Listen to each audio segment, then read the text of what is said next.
Hello दोस्तों, स्वागत करता हूं आपका 8 मई के करंट अफेयर में। वीडियो अच्छा लगे तो लाइक शेयर ज़रूर करें और वीडियो को पूरा देखें। अन्य वीडियो अगर आप देखना चाहते हो पिछले, तो तत्काल प्लेलिस्ट पर जाइए और वहां पर सर्च कर लीजिए RDS hotspot polity, RDS hotspot math, RDS hotspot current affair, जितने भी हैं वो आप जांच सकते हो। तो चलिए, कुछ कमेंट बॉक्स में मैं आपसे क्वेश्चन चाहूँगा जो आप बताएंगे, और शुरू करते हैं 8 मई का करंट अफेयर। तो सबसे पहले, पुदुचेरी के नए सीएम बने हैं एन रंगास्वामी। आपको अभी हाल ही में पता होगा पांडिचेरी में चुनाव हुआ है, और इससे पहले यहाँ के सीएम हुआ करते थे वी नारायण स्वामी। अब उनके स्थान पर एन रंगास्वामी बीजेपी पार्टी से बिलोंग करते हैं, जो यहाँ के सीएम बन गए हैं। इसके अलावा यहाँ की राज्यपाल है किरण बेदी। कौन है? किरण बेदी। और आप सब जानते हो Kiran Bedi is the first IPS women of India, और ये है यहाँ की उपराज्यपाल या प्रशासक। पांडिचेरी आपको पता होना चाहिए 1 नवंबर सन 1954 में बना था। 1 नवंबर सन 1954 में पांडिचेरी बना था। ये एक फ्रांसीसी बस्ती हुआ करती थी। करिकाल, माहे, यनम, चंद्रनगर और पांडिचेरी, ऐसी यहाँ पर बस्तियाँ हैं। और माहे जो बस्ती है वो देश का सबसे छोटा ज़िला भी है।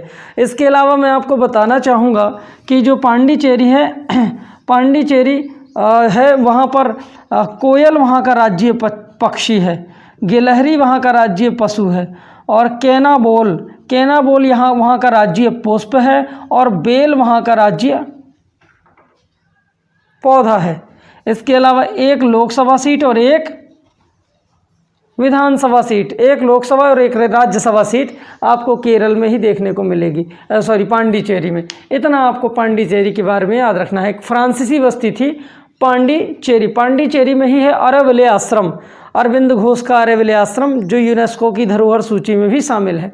रविंद्रनाथ टैगोर की जयंती 7 मई को मनाई गई। अब रविंद्रनाथ टैगोर की जयंती 7 मई को मनाई गई है, तो इसके बारे में भी थोड़ा जान लीजिए। 7 मई 1861 को इनका जन्म हुआ था कलकत्ता में। 7 मई 1861 को इनका जन्म हुआ था। इस साल इनकी 160वीं जयंती मनाई गई है रविंद्रनाथ टैगोर की। रविंद्रनाथ टैगोर को गुरुदेव महात्मा गांधी ने कहा था, और रविंद्रनाथ टैगोर ने पश्चिम बंगाल में शांति निकेतन आश्रम की स्थापना की थी। रविंद्रनाथ टैगोर ने गीतांजलि पुस्तक रची थी, जिसके लिए 1913 में इन्हें नोबल प्राइज़ भी मिला था। संभवतः एशिया के पहले व्यक्ति थे जिनको ये नोबल मिला था, शांति का नोबल मिला था इनकी पुस्तक गीतांजलि के लिए, चूँकि गीतांजलि को 1910 में W ईस्ट ने अंग्रेजी में अनुवाद कर दिया था। इसके अलावा मैं आपको बता दूं, इन्होंने अमर सुनार बांग्लादेश का राष्ट्रीय गीत और जनगण मन भारत का राष्ट्रीय गीत भी रचा है। और रविंद्रनाथ टैगोर गीतांजलि, गोरा, चंडालिका, चितांग्रता, ऐसी ढेर सारी रचनाएं आपको रविंद्रनाथ टैगोर से मिलेंगी। आगे देखते हैं, THDC इंडिया लिमिटेड के नए CMD विजय गोयल को बनाया गया। तो पहले तो याद जान कर लो कि THDC इंडिया लिमिटेड एक बिजली कंपनी है, विद्युत कंपनी है, जिसकी स्थापना 12 जुलाई 1988 को हुई थी। 12 जुलाई 1988 की हुई थी, और जिसका हेडक्वार्टर ऋषिकेश में है। ऋषिकेश उत्तराखंड में है, ऋषिकेश, जहाँ ग्लास फ्लोर सस्पेंशन ब्रिज बना है, तो वहीं पर है ऋषिकेश में इसका हेडक्वार्टर। ये कोई नई कंपनी नहीं है। आपने शायद एक कंपनी का नाम सुना होगा, NTPC कंपनी सुना होगा, नेशनल थर्मल पावर कॉरपोरेशन, उसी कंपनी की है ये हिस्सा है। ये एक प्राइवेट कंपनी है THDC की, याद रखना है इस प्रकार। क्लियर? तो ये चीज़ आपको याद रखना है। आज भी हमारे देश में 70% ऊर्जा, आज भी हमारे देश में 70% ऊर्जा कोयले से बनती है, ये भी आपको याद रखना है। और अगर आपसे पूछा जाए कि NTPC के अध्यक्ष कौन है, तो याद रखना एक सुखविंदर सिंह। चलिए आप बताइए कमेंट बॉक्स पर, NTPC के नए अध्यक्ष कौन है? NTPC, ये क्वेश्चन आपके लिए है कि NTPC के नए अध्यक्ष कौन है, ये चीज़ आपको बताना है। ठीक है? कोई सिख है जो आपको कमेंट बॉक्स पे लिखकर दिखाना है। अगला क्वेश्चन, BRO ने अपना स्थापना दिवस 7 मई को मनाया। तो भाई BRO ने अपना स्थापना दिवस 7 मई को मनाया है। तो पहले तो मैं आपको बता दूं BR क्या होता है।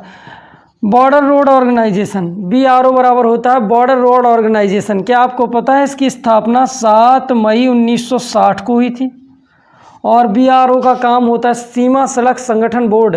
इसका काम होता है भारत के नॉर्दर्न ईस्ट इंडिया में मजबूती प्रदान करना, सड़कों का निर्माण करना, ताकि हमारे जो सेना आर्मेड फोर्स के लोग हैं वो देश की सुरक्षा कर सकें। तो BRO का नाम है सीमा सड़क संगठन बोर्ड, अर्थात सीमा की चारों ओर सड़क का निर्माण करना। ये 37,000 किलोमीटर सड़कें बना चुका है, ये आपको याद रखना। और राजीव चौधरी हैं इसके वर्तमान अध्यक्ष BRO के, राजीव चौधरी। देखिए, नेशनल हाईवे होता है, स्टेट हाईवे होता है, डिस्ट्रिक्ट हाईवे होता है, उसी प्रकार ये BRO हाईवे होता है, ये याद रखना। क्लियर? इस प्रकार आपको याद रखना है। आप जानते हो कि भारत का सबसे लंबा हाईवे बन चुका है नेशनल हाईवे 44, नेशनल हाईवे 44। तो क्या आप बता सकते हो मुझे कि देश का सबसे छोटा हाईवे कौन है? ये छतरपुर के बमीठा के पास है। तो आपको बताना है कमेंट बॉक्स पर कि देश का सबसे छोटा हाईवे कौन है। सबसे बड़ा हाईवे तो नेशनल हाईवे 44 है, कई हाईवे को मिलाकर बनाया गया है।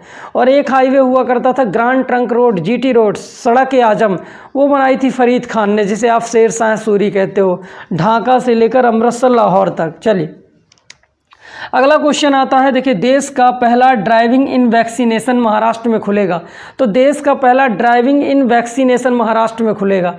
इसका अर्थ क्या है? इसका अर्थ है कि पार्किंग लॉट बनाया जाएगा जहां पर 200 गाड़ियां पार्क करी जाएंगी और बुजुर्ग लोग, विकलांग लोग, ऐसे लोग जो अस्पताल तक नहीं जा सकते, इनको उसी गाड़ी में ही टीके लग जाएंगे। वही है, देखिए, ड्राइविंग इन वैक्सीनेशन, ये महाराष्ट्र सरकार की योजना है। एक पार्किंग लॉट में 200 गाड़ियाँ खड़ी होंगी, बीमार, विकलांग और वृद्ध लोगों को टीके वहीं लगाए जाएंगे, सीधे उनकी गाड़ी में ही जाके लगाए जाएंगे। ये है इसका सिस्टम। आपको पता है 48 है यहाँ पर लोकसभा की सीटें और 19 है यहाँ पर राज्यसभा की सीटें, 288 है यहाँ पर विधानसभा की सीटें, ये याद रखना।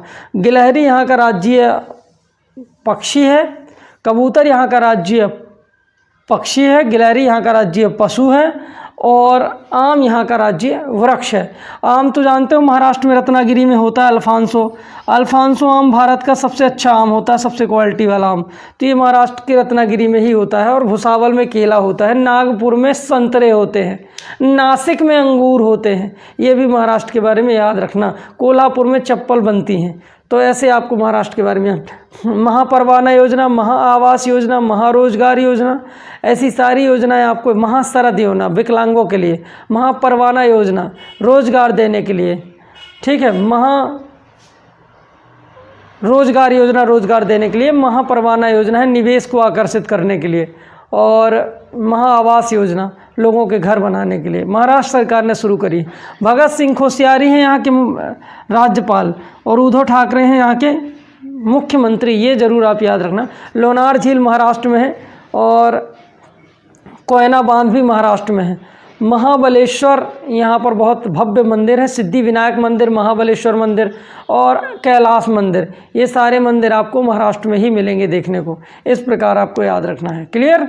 चलिए, और मुंबई आपको पता ही है यहाँ की राजधानी है और गौरियाल डायंगर ने बसाई थी। तड़ोबा, चंदौली, गूगामल, नया गांव, पेंच, ऐसे ढेर सारे राष्ट्रीय उद्यान आपको महाराष्ट्र में मिलेंगे।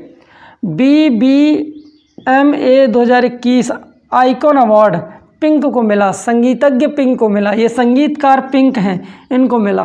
Beard board music award, beard board music award 2021 किसको मिला है? पिंक को मिला है। ये संगीतकार पिंक हैं, उनको दिया गया है। अब मैं आपको बताना चाहूँगा, ये BBMA अवार्ड उसको मिलता है जो संगीत के क्षेत्र में राष्ट्रीय और अंतर्राष्ट्रीय स्तर पर भारत का नाम रोशन करता है, उसको ये अवार्ड मिलता है, बियर्ड बोर्ड म्यूजिक अवार्ड। चलिए अब आगे बताता हूँ। देहरादून को क्या मिला था आपको पता है? हाल ही में देहरादून को मिला था स्मार्ट सिटी अवार्ड कोरोना से निपटने के लिए। आशा भोसले को क्या मिला था? देखिए, आशा भोसले को फिलहाल में मिला था महाराष्ट्र भूषण अवार्ड। शरद पागरे को क्या मिला था? इनको शरद पागरे को मिला था 65वां व्यास सम्मान। बंग बंधु को क्या मिला था?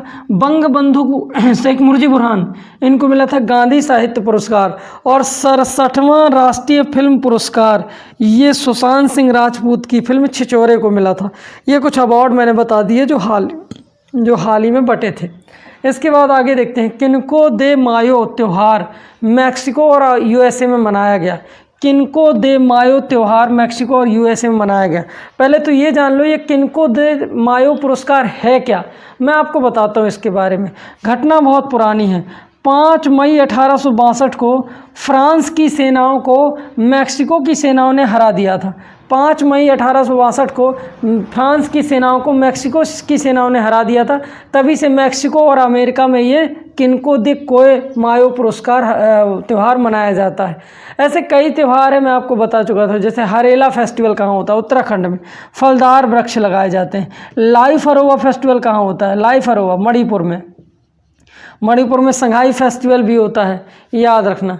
इसके अलावा ओणम त्यौहार कहाँ होता है? केरल में। पोंगल त्यौहार कहाँ होता है? तमिलनाडु में। जल्लीकट्टू कहाँ होता है? तमिलनाडु में। खर्ची पूजा कहाँ होता है? त्रिपुरा में। बैसाखी कहाँ होता है? पंजाब में। मकर संक्रांति कहाँ होता है? उत्तर प्रदेश, मध्य प्रदेश में। ऐसे ढेर सारे त्यौहार हैं जो समय समय पर मनाए जाते हैं, इनको भी आप याद रखना। लेकिन ये त्यौहार जो है ये युद्ध पर विजय के लिए मनाया गया था। युद्ध पर विजय के लिए मनाया गया था। मैक्सिको की राजधानी मैक्सिको सिटी है। अमेरिका की सबसे ज़्यादा जनसंख्या वाला शहर है। चांदी उत्पादन में सबसे आगे है, याद रखना। IIRR के नए निदेशक रमन मीनाक्षी सुंदर को बनाया गया। तो IIR मतलब Indian institute of research and rice and research. Indian institute of rice and research के नए निदेशक रमन मीनाक्षी सुंदरम को बनाया गया। तो चलिए मैं आपको बता दूं क्या है। चावल अनुसंधान केंद्र का मुख्यालय कटक में है, भारत में। और मध्य प्रदेश चावल अनुसंधान केंद्र बड़वानी में है। और विश्व चावल अनुसंधान केंद्र मनीला में है, फिलीपींस की राजधानी। ये 3 याद रखना। कटक भारत चावल अनुसंधान केंद्र, बड़वानी मध्य प्रदेश और मनीला विश्व चावल अनुसंधान केंद्र है। और चावल की सबसे बौनी किस्म जो है IR-20 है। ये है चावल की किस्म। IR-20 चावल वो चावल होता है जो हरित क्रांति के समय बोया गया था। और चावल सबसे ज़्यादा पश्चिम बंगाल में होता है। भारत की मुख्य खाद्यान्न फसल चावल ही है। हालांकि धान का कटोरा छत्तीसगढ़ कहा जाता है, ये भी याद रखना। बोगासोल चावल असम का चावल है जो बिना पकाए खाया जाता है। और मणिपुर का काला चावल है जिसको GI टैग भी मिला हुआ है, ये भी आप याद रखना। क्लियर? तो ये मिला निदेशक बने हैं। अच्छा, ये Indian institute of rice research, ये ICAR की शाखा है। ICAR की शाखा है। Indian council of agriculture research भारतीय कृषि अनुसंधान संगठन की ही शाखा है। इसकी स्थापना जरूर याद रखना 29 जुलाई 1929 को हुआ। 15 जुलाई 1929 को इसकी स्थापना हुई थी। हेडक्वार्टर दिल्ली में है, याद रखना। हेडक्वार्टर दिल्ली में है। इस प्रकार आपको याद रखना Indian council of agriculture research के बारे में। आते हैं चौधरी अजीत सिंह का निधन हो गया। अब देखिए, चौधरी अजीत सिंह का निधन हो गया। राष्ट्रीय लोक दल के फाउंडर थे। जो राष्ट्रीय लोक दल चलता था उसके फाउंडर थे चौधरी अजीत सिंह। उनका हाल ही में निधन हो गया कोरोना वायरस से। और अभी शूटर दादी का भी निधन हो गया था 89 साल में। ये भी याद रखना, कोरोना से बहुत सारे लोग मर रहे हैं। देख लेना एक बार लिस्ट निकाल करके मॉर्चरी, कौन कौन कोरोना से निधन हुआ है, तो याद रखना। अच्छा, एक और क्वेश्चन है कोरोना का ही है। कोरोना का नया स्ट्रेन N44OK हैदराबाद में मिला है, प्राणी उद्यान में। तो कोरोना के एक नया स्ट्रेन देखने को मिला है। एक नया स्ट्रेन, एक अलग प्रकार का कोरोना जो वास्तव में पशुओं को भी रोग फैलाता है। और ये हैदराबाद के प्राणी उद्यान में देखने को मिला है। नाम याद रखना N44OK। क्लियर? अब मैं आपको थोड़ा और बताना चाहूँगा कि ये जो वायरस है N44OK, 8 शेर इससे प्रदूषित हुए हैं। और आपको पता होना चाहिए ये आपके वायरस जो कोरोना फैला है उससे 15 गुना ज़्यादा ताकतवर है। क्लियर? लो, गीत भी बजने लगा कोरोना का। चलिए अब मैं आपको बताता हूँ हैदराबाद के। हैदराबाद में दुनिया का सबसे बड़ा मेडिटेशन सेंटर लगा है। दिशा पुलिस स्टेशन भी पश्चिम आंध्र प्रदेश में लगा है।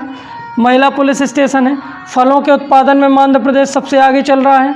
और तंबाकू, अंडा, लाल मिर्च, इनके उत्पादन में भी आंध्र प्रदेश प्रथम स्थान पर है। पहली किसान रेल भी अनंतपुर से दिल्ली के लिए चली थी। हैदराबाद के बारे में याद रखना, 4 मीनार है। आंध्र प्रदेश के मुख्यमंत्री हैं जगन मोहन रेड्डी और राज्यपाल हैं विश्वभूषण हरिचंदन। इतना आपको याद रखना है। तो मिलते हैं दोस्तों कल 9 मई को नए करंट अफेयर के साथ। धन्यवाद।